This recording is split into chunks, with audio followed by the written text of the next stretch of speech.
এইটো এটা ডিজাইন হয় বিল্ডিঙৰ টপত আৰু স্ল্যাবৰ ওপৰতে বাকচবিলাক যে চাইছে এইবিলাক বাকচ বক্সবিলাক যে আছে এইবিলাক ডিজাইন হৈছে স্ল্যাবৰ টপৰ ওপৰত কেনেকুৱা হ'ল আৰু আপোনালোকেতো চাই আছে আৰু কেনেকুৱা শাটাৰিং কৰিব লাগে এই ডিজাইনটো গোটেইখিনি কৰা হৈছে তাতে কেনেকৈ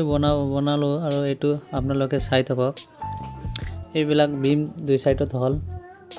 তাৰপিছত এইবিলাকত যে ফাকবিলাক যে আছে গোল গোল ডিছৰ নিচিনা যে আছে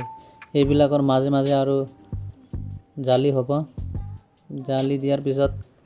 আমালোকে ঢালাই দিম আৰু সাইডবিলাক মাৰি ল'ম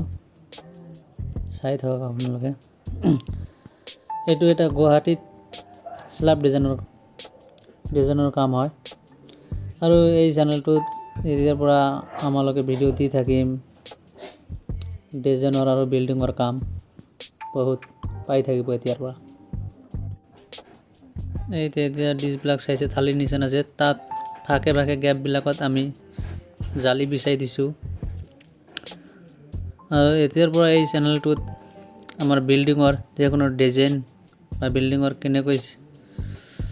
জালি বনাব লাগে স্ল্যাবৰ জালি কেনেকৈ বিছাব লাগে আৰু আপোনাৰ চিৰি কেনেকৈ বনাব লাগে এইবিলাক ভিডিঅ' এতিয়াৰ পৰা পাই থাকিব আপোনালোকে আশা কৰোঁ আপোনালোকে চাই থাকক আৰু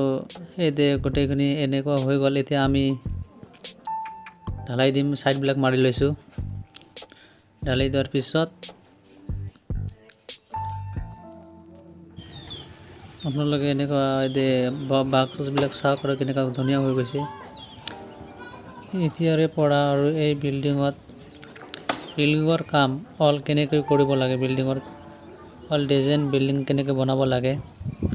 গোটেইখিনি কাম কেনেকৈ বনাব লাগে বিল্ডিং এই চেনেলত এতিয়াৰ পৰা কাম